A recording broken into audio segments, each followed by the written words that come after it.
Kung Pilipino ka, medyo palakihan lang ng ano, pero nagalit ako the last time, not because he was a Christian. I'm a Christian, I'm a Muslim. Basaan lang ako magsimba. Kung nandyan yung, if it is a Friday and I'm there, I go to the mosque and pray. Kung sa simbahan ako mag-abot, well, basta walang pare, I do not want to listen sa, do not moralize on me. Kagaya ka sa mga, so itong Amerika, una binanatan ako, sinong bibira? Yung Amerikanong sabi na raporto dito, and threatening me, bringing me to the International Court of Justice. So si Ban Ki-moon, maya nagsalita about human rights. Yung tapos, ang sagot ko, lahat na gano'n yun. But yung sinabi kong minura ko siya, I swear to Allah, I never mention his name. Sabi ko, wag ninyong gawin yan under your review the tapes. Wag ninyong gawin sa akin yan. Kasi pag ninyo akong bababuyin. Ang hinihintay ko doon si Ban Ki-moon, pati siya, si Obama. Pero I never mentioned the name. But they responded hurting words. You know, Mr. Obama, when you accuse me of killing, which you do not have also the facts anyway, whether legitimately killed in an encounter with the police, or those simply murdered by the cohorts, wala kang ipinakita. And you said, Duterte hurting words. Words. You cannot even, you have not even apologized to the Filipino nation. Why only to the Moro? Are they not Filipinos also? It was just a question of religion who came in first. But they are our Malay brothers, our blood. And when you do not ask, he who is without sin cast the first stone. Ang Iraq, pumasok ang Britain, pati Amerika, on the sole allegation that there were weapons of mass destruction. They killed Saddam because of his strong man. And where is Iraq now? It is a failed country. Pinakialaman nilang Libya, they supported the rebels of Syria. Look what happened. All failed states. In Vietnam, 50,000 Americans ipagbibida nila. But how many Vietnamese people died? For nothing. Eventually, the communists won. But they created a Rocos here somewhere.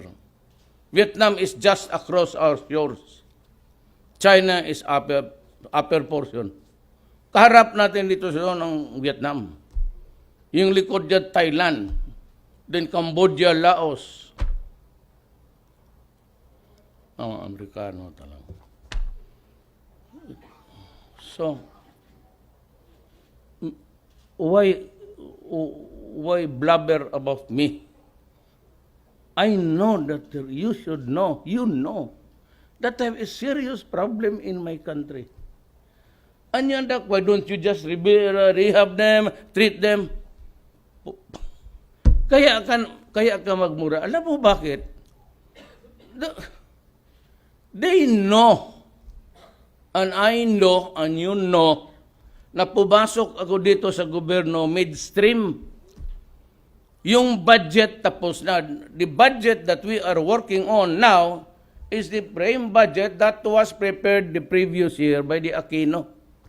Wala namang nakita doon danger about drugs because nobody, until I became president, that the naked truth came out. That we are really a drug country. In Davao, I was very strict, so there was kind of a limited space for them. And besides, totoo yan, I turned straight to them. Sinabi ko, pag ayaw niyong umalis, talagang papatayin ko kayo at pinatay ko. So, what about? So, what's your problem about killing people, criminals, destroying the next generation? It's not just the youth of the your neighborhood. You are actually compromising if you do not do anything now, the next generation of Filipinos. Because then, by that time, drugs would be uncontrolled and already would have, it's widespread. So how many? Newspapers keep on tabulation. Ngayon, 1,000. Gawin mo na ng 10,000. Puro mga drugista. Saan ang drug lords? Hindi lang ninyo alam. Really want to know saan yung drug lords? Na hindi taga rito. Ang drug lords dito, hindi atin. I would not even an eyelash. Mga in-check. And they are now operating outside. They have this digital map of the Philippines and they can direct the operation. Yun dito, ang mga naglaro, sino? Mga police o na. Tapos sabihin ninyo, maliit masyado ng problema because it's a simple matter. It is a medical issue. Really? If it's a medical issue, what we do now? What should we do now about this 3 million? They're all unaccounted. Yung 700 lang nag-surrender kasi takot. So why? Anong sabi sa interview ni ANC Capon, sila si Teddy Boy pati. So why most of them surfaced? Because they feared for their life. That's the problem. In the Philippines, meron tayong death penalty noon. But because walang mga bayag to, and they do not have really they never implemented. O sasabihin ng mga congressman, i-restore mo yung death penalty. Nandyan rin yan eh. Kita mo naman. Kasi yung mga leader, hindi talaga in-implement. Kung ako ang nag-leader noon, at nilagay niya ako for the last 17 years,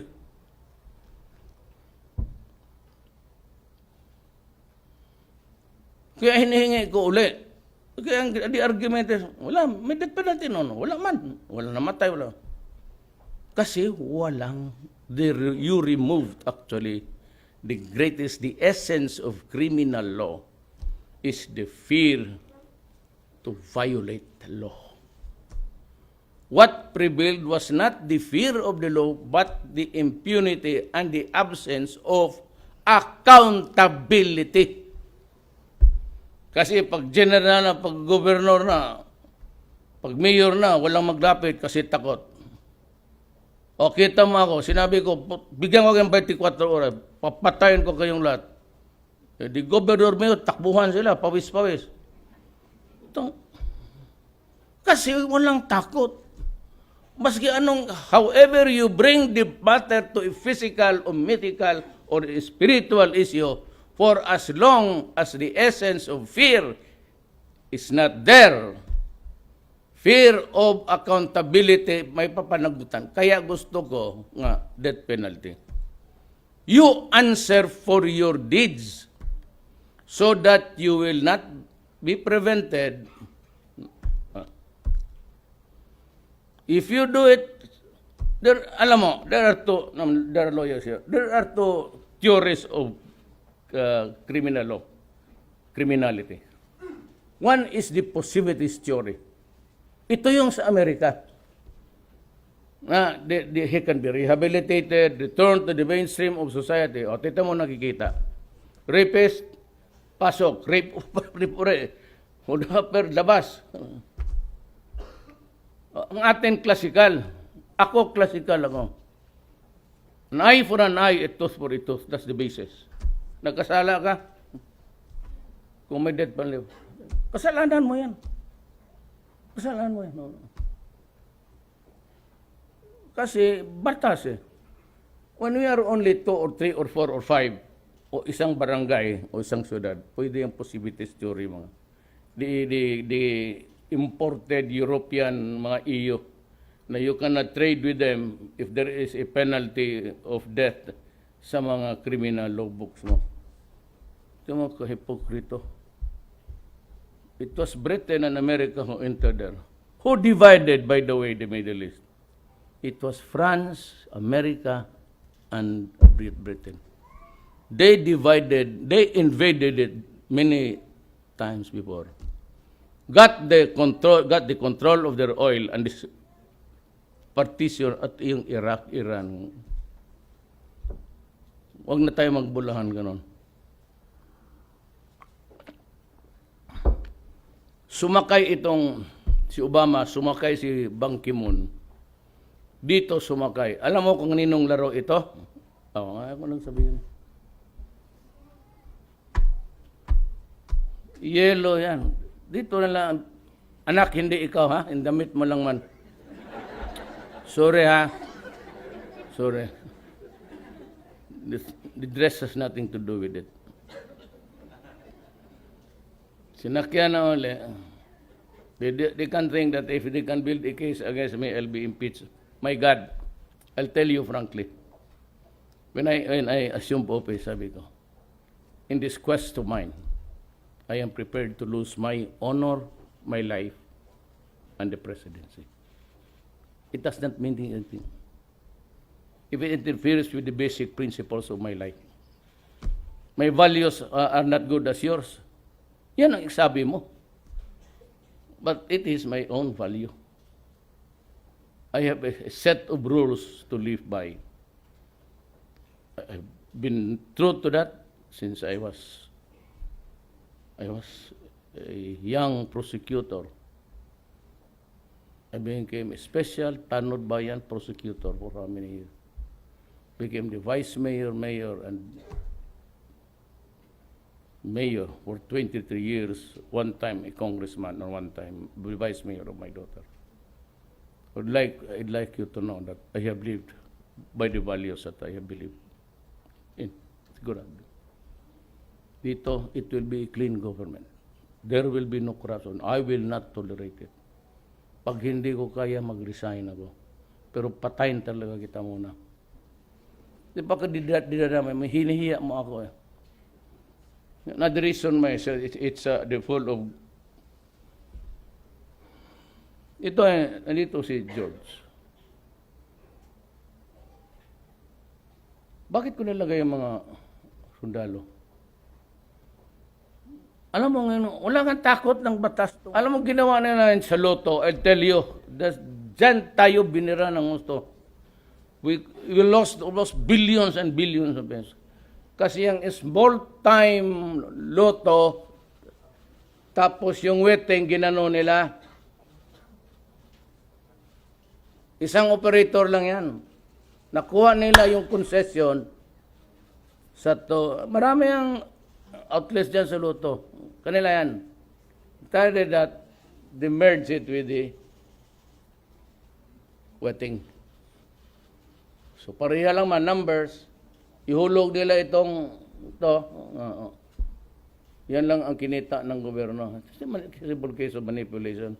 Simple naman. Ito, kanila na.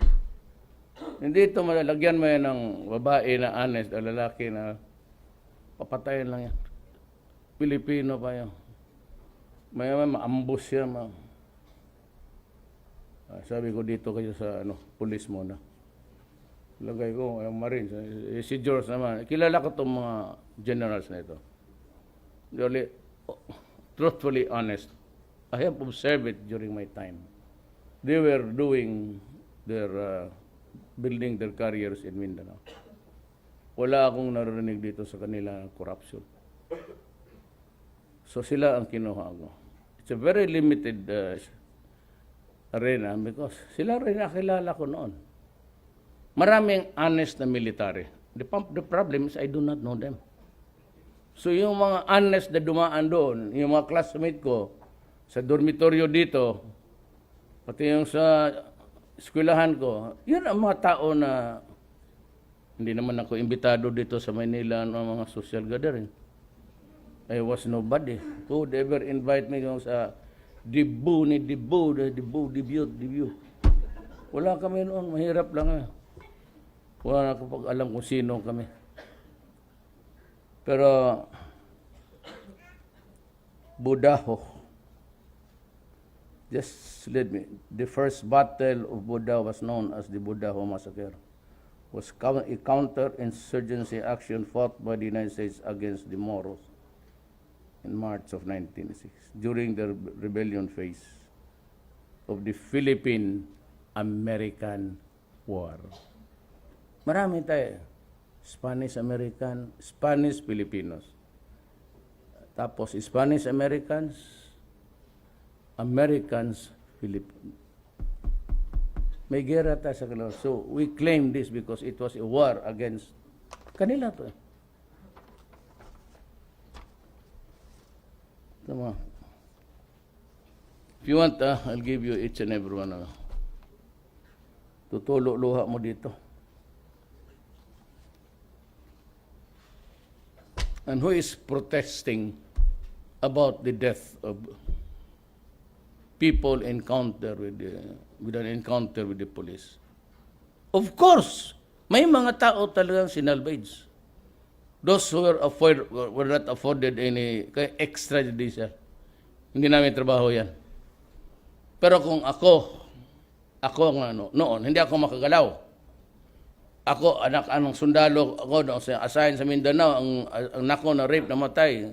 Hindi ako walang leader na, ngayon, pagdating ko,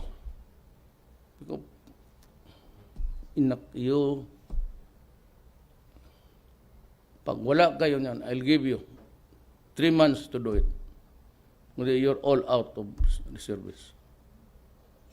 Huwag mo ako mag-sweldo tapos wala kayong trabaho. Sige, hanapin mo. And I end by saying that, sila mismo ang mga abogado ng doktor ng West, constant use of shabu, even after 6 months. It will shrink your progressively. Every time you do it, it shrinks your brain. So 1 year, you are no longer viable for any rehabilitation. Wala na. Tapos na. So kung itong mga 3 million ito, mga gunggong to, you have a choice of what? Patayin mo, galigin mo, pakain mo na lang niya sa mga hayop. O we wait for the next budget. Wala akong pera sa budget man. Who'd ever realize, who could ever project that when I would come in and start pressing the buttons, they would come out by the hundreds of thousands. And we would be placed in a position.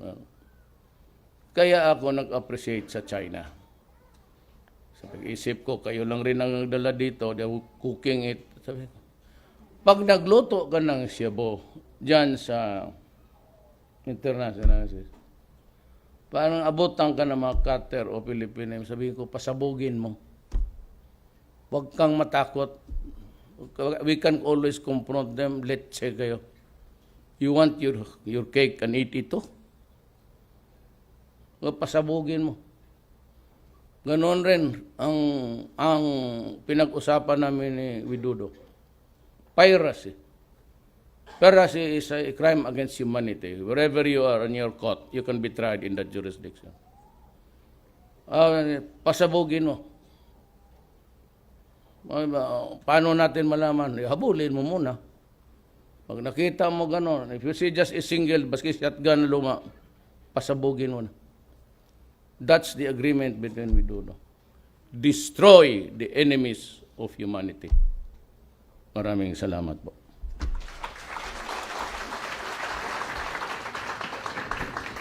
Thank you very much, Mr. President.